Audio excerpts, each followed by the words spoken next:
धरती पर मनुष्य लोक में मेरे अगणित भक्त हैं। माना कि ध्रुव सर्वस्व त्याग कर मेरा दर्शनाभिलाषी है देवी, परंतु जो मेरे साधारण भक्त हैं उनका भी तो मुझ पर अधिकार है। आप तो जानती हैं देवी कि जो भी सच्चे मन से मुझे पुकारे मैं उसी का हो जाता हूं। तो फिर यह कैसे संभव है देवी कि मैं अपने असंख्य भक्तों को भूलकर केवल एक बालक को कृतार्थ करूं? देवी, सूर्य अपना प्रकाश बांटते समय राजा के महल और दीन की कुटिया में अंतर नहीं करता। वर्षा का बादल मधुवन पर बरसता है तो मरुस्थल की प्यास भी बुझाता है। तो फिर यह कैसे संभव है देवी कि मैं अपने भक्तों में पक्षपात करूं? हे महादेवी, ये मत भूलिए कि ईश्वर भी ईश्वरत्व के नियम से बंधा है और ईश्वरत्व का नियम है समानता। मेरी दृष्टि में समस्त मानव जाति समान है। मैं धरती पर जा अवश्य सकता हूं देवी, किंतु समस्त मानव समूह के कल्याण के लिए, केवल किसी एक के कल्याण के लिए नहीं। चाहे मेरा ध्रुव भूख प्यास से दम ही क्यों न तोड़ दे। मैं आपसे पहले भी कह चुका हूं देवी कि मैं विधाता के कार्यों में हस्तक्षेप नहीं कर सकता। मुझे आपसे सहानुभूति है, परंतु यदि विधाता ने उसके भाग्य में यही लिख दिया हो तो फिर यही होकर रहेगा।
गंधर्व मलय केतु, ये नन्हा सा बालक अकेले इस भयानक वन में क्या कर रहा है? देखते नहीं गंधर्व राज चित्ररथ भगवान विष्णु के मंत्र का जाप कर रहा है। ये बालक अवश्य ही उनका मन जीतने का प्रयत्न कर रहा है।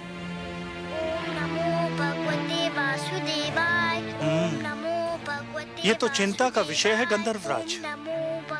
है तो सही, कहीं इसकी तपस्या हमारे स्वर्ग के स्वामी के लिए कोई संकट ना खड़ा कर दे। तब तो हमें तुरंत देवराज इंद्र को सूचित करना चाहिए। चलो, कहीं देरी ना हो जाए। ओम नमो भगवते वासुदेवाय। ओम नमो भगवते वासुदेवाय। ओम नमो भगवते वासुदेवाय।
देवराज, देवराज, देवराज, देवराज। क्या बात है गंधर्वराज चित्ररथ? क्या हुआ गंधर्व मलय केतु? तुम दोनों इतने घबराए हुए क्यों लग रहे हो? क्या कहीं कोई अनर्थ हो गया? अनर्थ हुआ तो नहीं देवराज, पर हो अवश्य सकता है। स्वर्ग पर संकट की छाया है। क्या कह रहे हो? तुम तो लगता है अपना मस्तिष्क ही खो बैठे हो। तुम बताओ मलय केतु, क्या बात है? हम दोनों एक वन से जा रहे थे कि हमें एक छोटा सा बालक भगवान विष्णु की तपस्या में मग्न दिखाई दिया। तो क्या हुआ? उसके सामने फलों से भरी थाली रखी हुई थी। सारे फल सूख चुके थे। इसका अर्थ यह हुआ कि उसने आहार भी त्याग दिया है। बड़ी कठिन तपस्या लग रही थी उसकी। एक बालक क्या और उसकी तपस्या क्या गंधर्वराज? हमें इससे क्या भय? हमारे मन में उसे तपस्या करते देखकर ये भय समा गया कि कहीं वो भगवान विष्णु से इंद्रासन ना मांग ले। मेरा आसन? ये क्या कह रहे हो? गंधर्व मलय केतु सत्य कह रहे हैं देवराज। धरती लोक के वासियों की दृष्टि सदैव इंद्रासन पर लगी रहती है। इंद्रासन इतना महान है कि हर कोई उसे लेना चाहता है। स्वर्ग को कौन नहीं जीतना चाहता देवराज? तुम दोनों ने तो मुझे चिंता में डाल दिया। नारायण नारायण।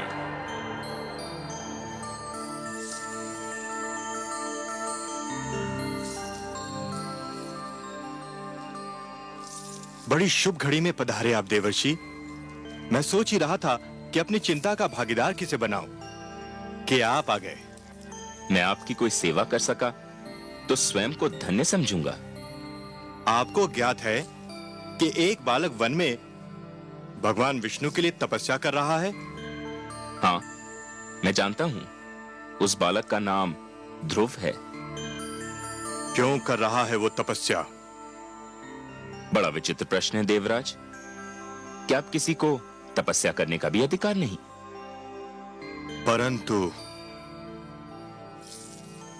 उसकी तपस्या का कोई तो उद्देश्य होगा। तपस्या, साधना, भक्ति और आराधना ये व्यक्तिगत कार्य हैं देवराज।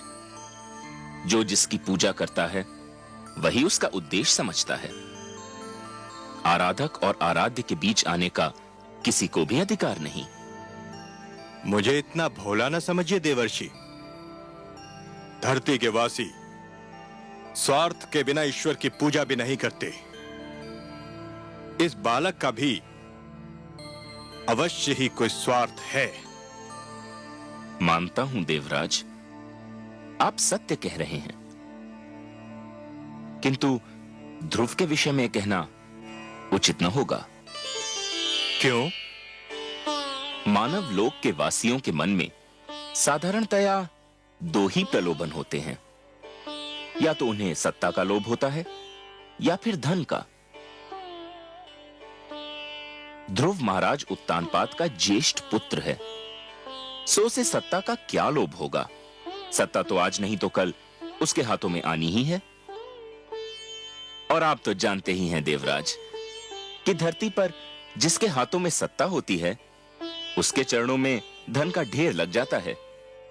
सो ध्रुव को धन का भी लोभ नहीं हो सकता। हमारे गंधर्व तो कुछ और ही सोचते हैं। क्या सोचते हैं आपके गंधर्व? इनका विचार है और हमारे विचार में इनका विचार कुछ अनुचित भी नहीं कि ध्रुव भगवान विष्णु से वरदान में हमारा सिंहासन मांगने वाला है। नारायण नारायण। देवराज, धरती पर कई बार प्रलय आई और फिर सृष्टि की रचना भी हुई। युग बदले, शताब्दियां बदली, कल्प बदले, मनवंतर बदले, पर नहीं बदले तो आप। उधर क्षण भर को किसी ने साधना में आंख क्या बंद कर ली, इधर आपका सिंहासन डोल गया। विश्वास कीजिए देवराज, ध्रुव का ऐसा कोई उद्देश्य नहीं है। आप जानते हैं देवर्षि की इंद्रासन पर सबकी आंखें लगी रहती हैं। पहले भी कई बार कई लोग इसे हथियाने का प्रयास कर चुके हैं। मुझे यही चिंता है। आपको चिंतित रहने का इतना अभ्यास हो चुका है देवराज कि यदि आप चिंतित न लगें तो अधूरे से लगते हैं। ध्रुव की दृष्टि में इंद्रासन तुच्छ है। उसकी दृष्टि तो कहीं और ऊंचाई पर लगी हुई है। परंतु आप चाहते क्या हैं देवराज? मैं चाहता हूं कि उसकी तपस्या में बाधा पड़ जाए, उसकी साधना टूट जाए। आप अपनी इच्छा के स्वामी हैं देवराज, किंतु इतना जान लीजिए कि ध्रुव के मन में जो सूर्य उदय हो चुका है उसे विरोध की कोई भी घटा ढांप नहीं सकती। उसके जीवन में जिस सुगंध ने जन्म ले लिया है उसे कोई भी दीवार रोक नहीं सकती। मैं रोकूंगा उसे, आप देखते जाइए। अवश्य दिखाइए। मुझे तो यूं भी आपकी लीला देखने में बड़ा आनंद आता है। नारायण नारायण। रक्षिता, आज्ञा देवराज। रक्षिता, तुम्हें अभी इसी समय धरती पर जाना है, उस वन में जाना है जहां एक नन्हा बालक ध्रुव भगवान विष्णु के लिए तपस्या कर रहा है। तुम्हें उसकी तपस्या भंग करनी है। जो आज्ञा देवराज। उसकी तपस्या भंग करने का ढंग मैं बताता हूं तुम्हें, ध्यान से सुनो। ओम नमो भगवते वासुदेवाय। ओम नमो भगवते वासुदेवाय। ओम नमो भगवते वासुदेवाय। ओम नमो भगवते वासुदेवाय। ओम नमो भगवते वासुदेवाय। ओम नमो भगवते वासुदेवाय। ओम नमो भगवते वासुदेवाय। ओम नमो भगवते वासुदेवाय। ओम नमो भगवते वासुदेवाय। ओम नमो भगवते वासुदेवाय। ध्रुव, ओम नमो भगवते मेरे पुत्र, वासुदेवाय। तू यहाँ है ओम नमो और मैं तेरी खोज में न जाने कहां कहां भटक रही थी। ओम नमो भगवते वासुदेवाय। ओम आंखें तो नमो खोल मेरे राज भगवते दुलारे। वासुदेवाय। ओम देख, नमो भगवते वासुदेवाय। देख मैं तेरे सामने खड़ी हूँ। ओम नमो भगवते वासुदेवाय। देख तेरे वियोग में ओम नमो भगवते मेरी क्या दशा हो गई। ओम नमो भगवते वासुदेवाय। ओम नमो भगवते वासुदेवाय। ओम अरे, नमो भगवते वासुदेवाय। तू तो मेरी बात ही नहीं सुनता। ओम नमो भगवते वासुदेवाय। पहले मेरी एक पुकार पर ओम नमो भगवते मेरे पास दौड़ा चला आता था, ओम नमो मेरी बाहों में भगवते समा जाता था। वासुदेवाय। ओम नमो भगवते वासुदेवाय। ये तुझे क्या हो गया है ध्रुव? ओम नमो भगवते वासुदेवाय। ओम नमो न जाने किसने भगवते जादू टोना कर दिया मेरे वासुदेवाय। राजकुमार पर। ओम नमो भगवते वासुदेवाय। मेरे लाल, बंद कर दे अपनी तपस्या। ओम नमो भगवते तेरी इच्छा पूरी हो गई है। ओम नमो महाराज, भगवते तुझे अपनी गोद में बिठाने को तैयार हो गए हैं। नमो भगवते तेरी विमाता सुरुचि ने भी अपनी भूल स्वीकार कर ली है। भगवते वासुदेवाय। चल मेरे लाल, ओम नमो राजमहल भगवते तेरी प्रतीक्षा कर रहा है। वासुदेवाय। ओम नमो भगवते वासुदेवाय। ओम नमो भगवते वासुदेवाय। हाय मेरे भाग्य, ओम नमो मेरी आंखों की तारी, वासुदेवाय। मेरे मन के चैन। ओम नमो ये तेरी आयु नहीं भगवते तपस्या करने की। वासुदेवाय। ओम अभी तो तेरे नमो खेलने कूदने के दिन हैं। वासुदेवाय। तूने अभी जीवन में देखा ही क्या है। भगवते वासुदेवाय। ओम नमो भगवते तुझे मेरी सौगंध, वासुदेवाय। बंद कर दे ये जाप। नमो भगवते वासुदेवाय। ओम नमो भगवते वासुदेवाय। यदि तूने ये जाप नहीं बंद किया ओम नमो भगवते तो मैं अभी यहीं तेरे सामने ओम नमो अपने प्राण त्याग दूंगी। वासुदेवाय। ओम नमो भगवते वासुदेवाय। ओम नमो भगवते वासुदेवाय। ओम नमो भगवते वासुदेवाय। ओम नमो भगवते वासुदेवाय। ओम नमो भगवते वासुदेवाय। ओम नमो भगवते वासुदेवाय। ओम नमो भगवते वासुदेवाय। ओम नमो भगवते वासुदेवाय। ओम नमो भगवते वासुदेवाय। ओम नमो भगवते वासुदेवाय। ओम नमो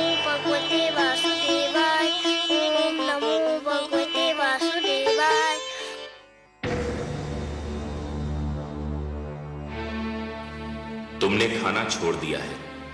यदि पानी पीना भी छोड़ दो तो भगवान विष्णु और भी शीघ्र तुमसे मिलने आ जाएंगे। ओम नमो भगवते वासुदेवाय। ओम नमो भगवते वासुदेवाय।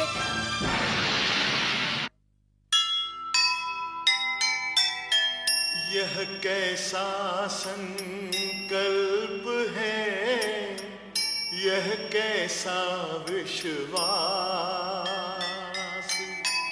सब संकट सहती गई, प्रभु दर्शन की आस।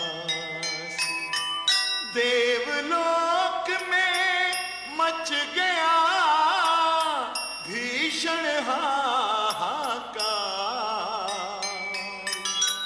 डिगा नहीं ध्रुव का हृदय, देव गए सब हार, देव गए सब हार।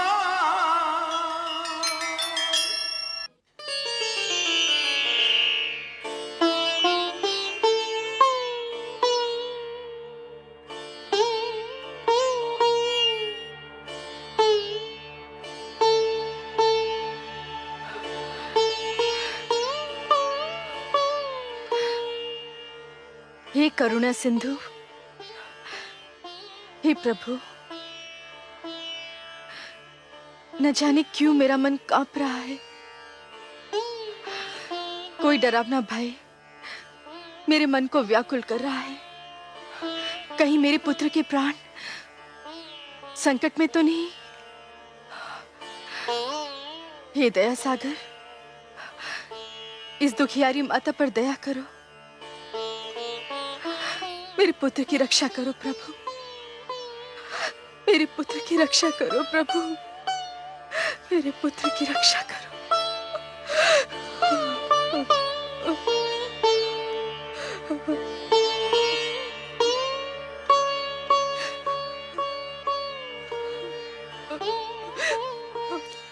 मेरे पाप का दंड मेरे पुत्र को न देना परमेश्वर। उसे कुछ हो गया तो मैं जीते जी मर जाऊंगा।